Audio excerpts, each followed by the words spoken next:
Dios te bendiga, te hablamos de parte de una mano amiga. Queremos seguir compartiendo la palabra de Dios con todas las personas en las redes sociales y queremos seguir estudiando acerca de la función del Espíritu Santo de Dios.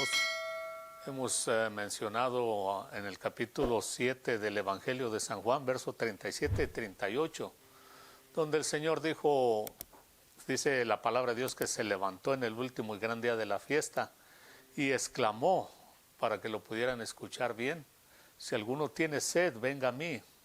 Como dice la Escritura, de su interior correrán ríos de agua viva. Si alguno tiene sed, dice, venga a mí. Si alguno cree en mí, como dice la Escritura, dice, de su interior correrán ríos de agua viva. Y dice ahí que se estaba refiriendo al Espíritu Santo que iba a venir más tarde, después de que Él muriera y resucitara.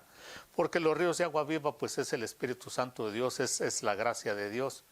Y ahí es donde debemos de estar bebiendo constantemente, porque si no, este mundo nos satura con todo su sistema. Hemos hablado de que pues desde tiempos antiguos, desde el libro de Génesis, inmediatamente después del diluvio, el enemigo empezó a formar su sistema político, religioso, sobre todo religioso, porque es lo que los seres humanos más practican, lo que más se sienten atraídos, por cuanto somos espíritu, alma y cuerpo. En la caída de Adán pues se perdió esa comunión con Dios y los hombres se quedaron ahí a la deriva, buscando a quién adorar, y obviamente cuando no sabemos a quién adorar tenemos esa necesidad,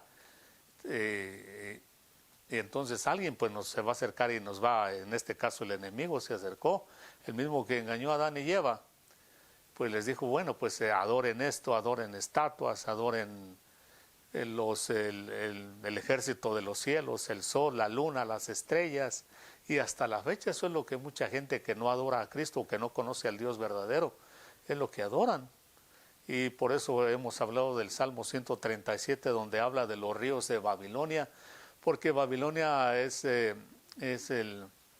la representación de todo tipo de religión, de filosofía vana, que va en contra o que no se alinea con la palabra de Dios. Todo tipo de sutileza, de filosofía que pues no tiene nada que ver con Dios, y que los hombres de alguna o de otra forma, de todas las culturas y de todos los tiempos, han estado y están atrapados allí. La única forma de salir de allí es por medio del Señor Jesucristo. También hemos hablado de que en el tercer capítulo del segundo libro de los Corintios, el apóstol San Pablo escribió y dijo esto. Dice, y no como Moisés, que ponía un velo en su rostro cuando los hijos de Israel querían hablar con él, cuando había subido allá al monte donde estaba la zarza ardiendo. Cuando regresa, su rostro estaba brillando porque estaba en la presencia de Dios, pero ese brillo se acabó. Sin embargo, dice que se tenía que poner un velo para que los hijos de Israel no se quedaran ahí deslumbrados. Dice, nosotros no usamos un velo, dice el apóstol San Pablo, sino que a cara descubierta, dice, hablando con toda franqueza, que solamente en Cristo hay salvación. O sea, el apóstol está diciendo, ni siquiera la religión judía o la ley que se le dio al pueblo de Israel salva a nadie. Aunque Moisés le brillaba el rostro cuando fue a hablar allá con Dios, dice, eso de nada le sirvió a la gente, eso no lo salvaba, eso no causaba realmente ningún cambio en la gente. Dice que entonces, pero nosotros, dice, a cara descubierta, dice, como mirando al Señor, dice, vamos siendo transformados de gloria en gloria, dice, y lo último que dicen esos versos, el apóstol dice, porque el Espíritu es el Señor, y donde está el Espíritu de Dios, allí hay libertad. Entonces, ¿de libertad de qué? De todas estas huecas filosofías en las cuales hemos sido introducidos a través de todos los siglos.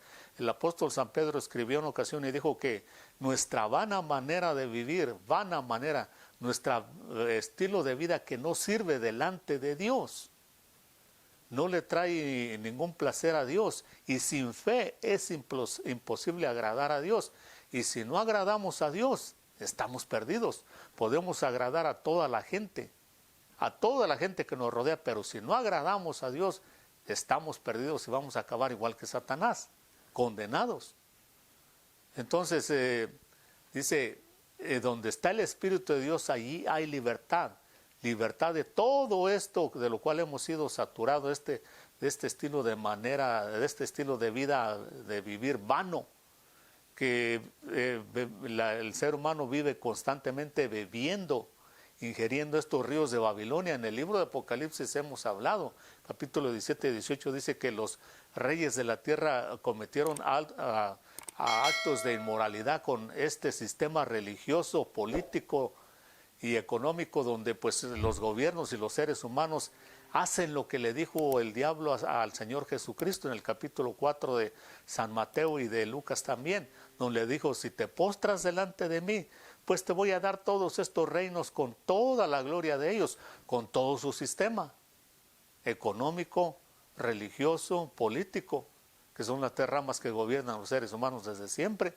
Y el Señor le dijo: apártate de mí, Satanás, porque escrito está: al Señor tu Dios adorarás y a Él solo servirás, incluyendo Satanás mismo. Al Señor su Dios tiene que, aunque sea Satanás, en el principio era Lucifer, un ángel de luz, un ángel que le servía bien a Dios, perfecto era en todos sus caminos, dice en el libro de Ezequiel capítulo 28. Después se rebeló, ya no quiso nada con Dios, pero eso no significa que Dios no siga siendo su Dios, le guste o no. Eso es lo grave de muchas personas, de Satanás y de muchos que lo siguen. Creen que porque no le quieren servir a Dios, ya Dios deja de ser su Dios. No, nosotros, si nos gusta o no, vamos a terminar haciendo la voluntad de Dios. Porque si Dios tiene que emplear mano fuerte para que hagamos lo que Él dice, pues lo va a hacer. Por eso es mejor hacer su voluntad por las buenas. Y nos va a ir bien. Satanás, en cambio, él nunca se va a humillar ya, jamás. Él ya no tiene esperanza. Y tiene que hacer lo que Dios le diga y tiene un límite. Dios no le va a permitir que haga más de lo que Dios le permita. Dios no lo va a dejar que haga más allá. Y sin embargo, a él ya de nada le sirve que haga la lucha, de nada, él ya está perdido. Y así todo aquel, el Señor cuando habló de la condenación dijo que el infierno fue hecho para el diablo y sus ángeles. Fue hecho para él. Pero todo aquel que le quiera seguir voluntariamente, pues allá va a terminar también.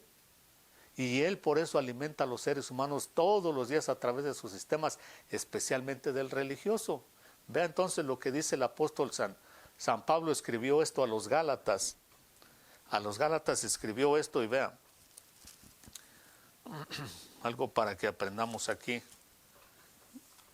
En el capítulo 4 del libro de los Gálatas, en el versículo 1 dice así: digo pues, mientras el heredero es menor de edad, en nada es diferente del esclavo, aunque sea el dueño de todo, sino que está bajo guardianes y tutores hasta la edad señalada por el Padre.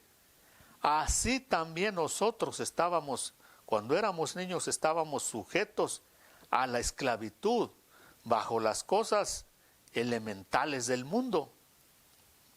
Vea, aquí el apóstol está hablando y dice que pone el ejemplo de dos niños, de dos personas nacidas en una casa en aquel entonces que se practicaba mucho la esclavitud.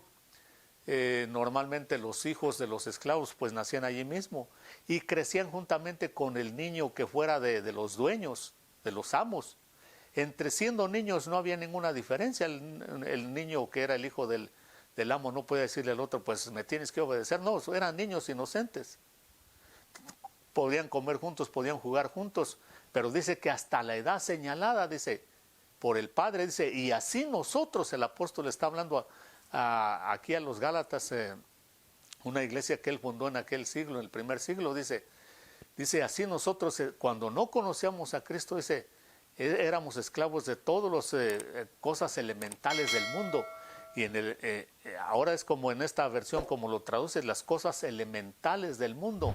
Pero otras traducciones, por ejemplo, una traducción de las tantas que hay que son más acertadas, una dice, cuando éramos esclavos de los poderes que dominan el mundo, que cambia totalmente la situación, vea. Entonces también lo vuelve a repetir en el libro de Colosenses. Vean el libro de Colosenses lo que dice el apóstol.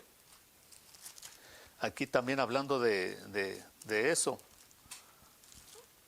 En el libro de Colosenses, en el capítulo 2 y verso 8 dice, mirad que nadie los engañe y los haga a esclavos por medio de filosofías y vanas sutilezas, según las tradiciones de los hombres, conforme a los principios elementales del mundo y no según Cristo.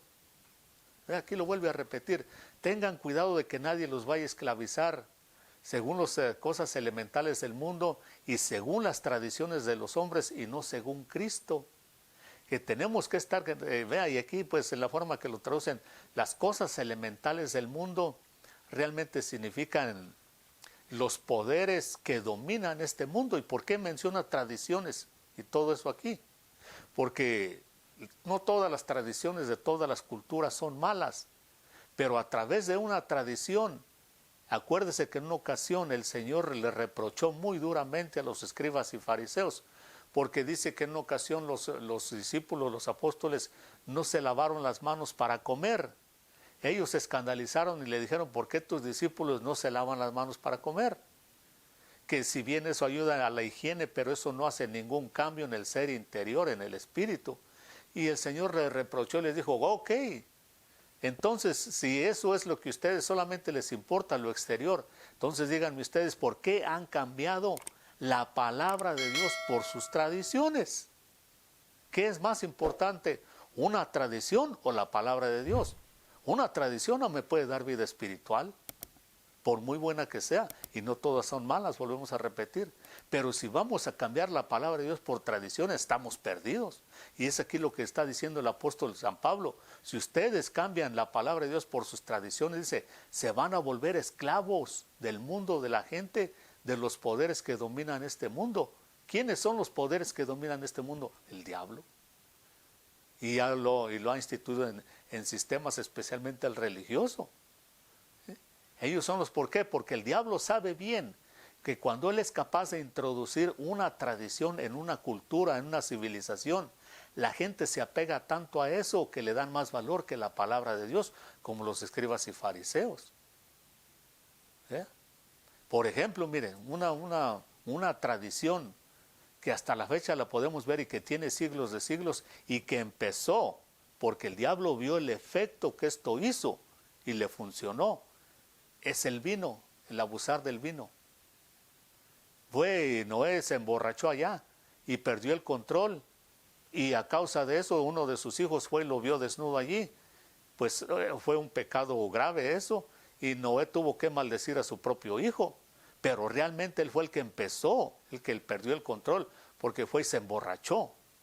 Y como el diablo vio que eso le funcionó para traer maldición sobre la humanidad, pues ahora, para hoy en día y a través de ya desde hace muchos siglos, se ha convertido que los hombres siempre estén ingiriendo vino más allá de su control, para traerles ¿qué? Maldición. De por sí ya el perder el control o beber vino de más, porque no es que realmente sea malo, porque van a decir entonces cómo Dios va a hacer algo malo. Si Dios lo hizo es bueno, pero todo tiene que ser dentro del control humano de uno, que uno pueda controlar, así como la comida. La comida a mucha gente le hace daño y no deja de comer, más de lo que debe de comer. Ciertas comidas nos hacen daño y muchas veces no las dejamos de comer porque no tenemos dominio propio, porque no somos personas de determinación. Así también en cuanto a digerir vino, es una tradición que en todas las culturas, especialmente cuando hay celebraciones, hoy, ahora que viene la Navidad, ¿cuánta gente se muere por esa tradición de ingerir vino hasta perder el control? Es una tradición, parte de la cultura, que han cambiado. Y la Biblia dice claramente en el libro de Efesios, le escribió el apóstol San Pablo a los Efesios, no os emborrachéis con vino, dice, no, apártense del vino, dice, porque los borrachos no van a heredar el reino de Dios. Y una persona que digiere más allá de su control, pues obviamente va a terminar mal, bajo maldición, lastimando, matando destruyendo su propio cuerpo y a otros también. ¿Cuántas familias, cuántas madres, cuántos hijos se han quedado huérfanos por causa de la borrachera de hombres que han perdido la vida, ya sea en un accidente, y muchos que han perdido, le han quitado la vida a otros que no estaban embriagados en un accidente automovilístico? No, todo eso es un desastre, pero es una tradición tan arraigada en los seres humanos, en todas las culturas, que muchos ya lo ven como algo normal. Y entonces ya cuando pasa algo malo, dicen, especialmente un accidente de muerte, dicen, pues es que ya al que le toca, con eso se la sacan. Vea, esa es otra tradición verbal que los seres humanos tienen. Y al que le toca, le toca. Y ahí se la llevan. Y el diablo burlándose en la cara de todos. Por eso aquí el apóstol escribe y dice, no, tengan cuidado de que no sean esclavizados según las tradiciones de los hombres, dice, por los poderes de este mundo, porque el diablo sabe bien que cuando introduce una mentalidad, un pensamiento a una civilización, a una cultura, y llega a ser parte de la cultura, es más difícil quitarles eso que cualquier otra cosa. El mismo Señor tuvo que batallar con eso, con los de su tiempo, con los escribas y fariseos. Les dijo, ¿por qué ustedes le han dado más valor a sus tradiciones que a la palabra de Dios? Entonces, vea, el apóstol sigue hablando allí, en Colosenses capítulo 2 y verso 8. Dice, porque toda la plenitud de la deidad corporalmente está en Cristo y habéis sido hechos completos en Él y Él es la cabeza de todo poder y autoridad. En Él también fuisteis ustedes circuncidados con la circuncisión no hecha de mano, al quitar el cuerpo de la carne mediante la circuncisión de Cristo, habiendo sido sepultados con Él en el bautismo, en el cual también habéis sido resucitados con Él por la fe que le resucitó a Dios, que le resucitó de los muertos. Y aquí sigue diciendo más, dice que en Cristo estamos completos, que el Señor Jesucristo, Él murió, Él fue circuncidado, Él resucitó, Él hizo todo por nosotros. Y estamos hablando entonces de que, vea, el problema gravísimo con la tradición y con el sistema que el enemigo ha impuesto, especialmente el religioso, es esto. La religión nos hace creer que nosotros estamos en el camino correcto y lo único que hace es calmar nuestra conciencia cuando nos sentimos culpables por algo malo que hacemos.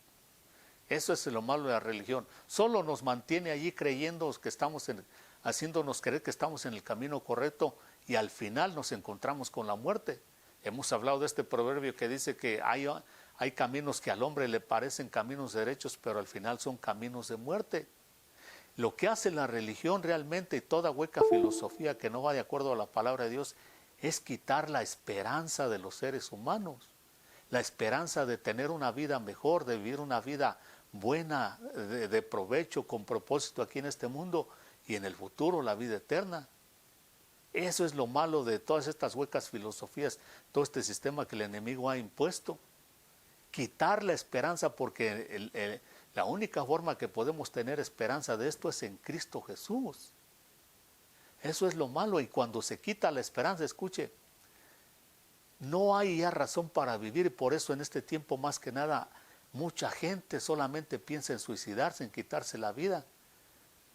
Viven solo por vivir sin ningún propósito y cada día los vicios aumentan, cada día los gobiernos se ven más obligados a legalizar incluso lo que estaba prohibido hace apenas unos 5, 10, 20 años, drogas que matan a la gente rápido. Así como el alcoholismo, el vino estuvo prohibido en muchos países como Estados Unidos desde allá por los años 50, 60. Ahora todo, ¿por qué? Porque el ser humano se va deprimiendo y se va oprimiendo cada día vez más. Aunque tenga muchas veces más cosas materiales, pero cada día vive más oprimido y deprimido porque el sistema de este mundo, especialmente el religioso, donde no está Cristo, le va quitando esa esperanza. Y si ha habido un tiempo que necesitamos tener esperanza es hoy, con tantos rumores de guerra, con tanta maldad que hay. Solamente en Cristo hay esperanza. Acéptelo como Señor y Salvador y viva para Él, y estos ríos de agua viva le van a dar esperanza y satisfacción y vida eterna. Dios lo bendiga.